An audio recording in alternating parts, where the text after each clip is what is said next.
Pomp, pageantry, and armored tanks. President Trump creates a different kind of fireworks this 4th of July as the country celebrates this Independence Day. John Yang begins our reporting. All of you aspired to be Americans. This July 4th, Vice President Pence welcomed newly naturalized citizens at a Washington, D.C. ceremony. 44 people from 26 countries celebrated their new nation's Independence Day. In Iowa, neighborhood parades became part of the 2020 campaign trail as several Democratic contenders spent the day politicking. Senator Bernie Sanders of Vermont took time to speak to supporters at a new campaign outpost in Ames. What we need is an unprecedented grassroots movement of millions of people. That's how we change America. In the aptly named Independence, Iowa, former Vice President Joe Biden ran along the parade route. He also took a jab at President Trump's Salute to America ceremony in Washington. 4th of July is to celebrate our togetherness. It says, we the people, we the people. And it talks about honor and dignity, and it's missing now, and it's hurting us terribly. Biden was not the only presidential hopeful to criticize Mr. Trump. California Senator Kamala Harris yesterday in West Des Moines. I don't think he understands. This is America's birthday, not his birthday. You know, he wants to have a military parade. Why don't you think about military families? And South Bend Mayor Pete Buttigieg spoke to reporters today after marching in a Storm Lake, Iowa parade. This should not be a political event. Nothing about 4th of July should be reduced to politics. And I think, you know, reducing our nation to tanks and shows of muscle just makes us look like the kind of loudmouth guy at the bar. Back in Washington, signs of the president's event were in the background during the annual parade. Onlookers cheered as a birthday cake for America floated by and a giant Uncle Sam flew overhead. It was just blocks away from the military hardware parked in front of the Lincoln Memorial. Besides armored vehicles, the White House has arranged for flyovers by warplanes, including F-35 fighter jets and the Blue Angels. Both the White House and the Pentagon have declined to put a price tag on the event, but the National Park Service is diverting $2.5 million intended for park repairs. For his part, Mr. Trump tweeted, "The cost of our great salute to America will be very little compared to what it is worth." For the PBS NewsHour, I'm John Yang. Our White House correspondent Yamiche Alcindor is on the National Mall, and she joins me now. Hello, Yamiche. So we've seen some images of those tanks. We know there's going to be a military jet flyover. How unusual is it for the president himself to play a prominent role on the 4th of July and to make sure that the military is front and center? On this day, we think about our history.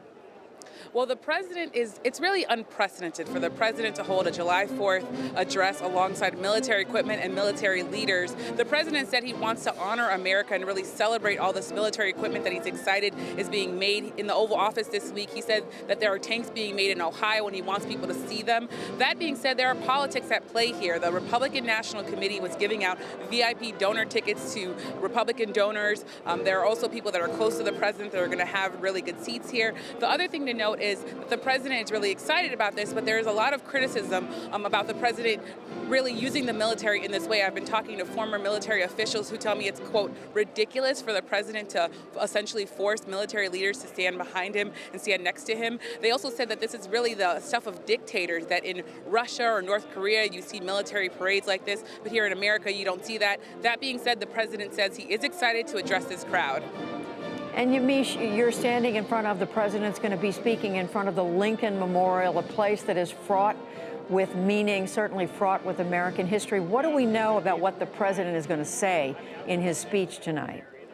Well, the president has said that he's really going to be talking about the history of America, talking about the role of America. He said that he's excited to speak about all the different military equipment that we have. This is really a president who is trying to put patriotism at the center of his presidency. I talked to a retired four-star general, General Jack Keane. He says that the president's intentions are genuine and that he thinks that the public should get a chance to see the military and touch the military equipment. His point that he made to me was that only 1% of the population serves in the military, so people should really be able to get up close and personal. That said, I talked to Donald K. Sherman of the Citizens for Responsibility and Ethics in Washington. That's a watchdog group. He said that the president is putting special interests above the American people. He said that because there are VIP donors, Republican donors, who are going to have better seats here than the American public, because there is going to be people that didn't have tickets that are going to be way far back still listening to the president.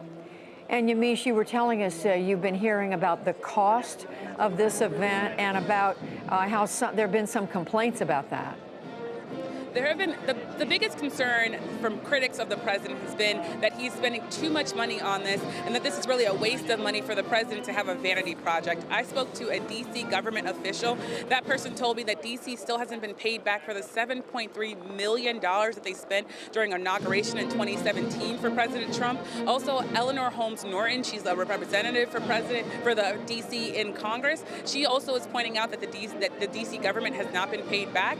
That being said, the blame is really all around. The president had said that D.C. was going to get paid back, and other presidents have pushed Congress to appropriate that money to D.C., but in this case, the president didn't do that. So you could blame Congress, you could blame the president. And finally, Yamiche, you've been out talking to people, to visitors on the mall. What are they telling you?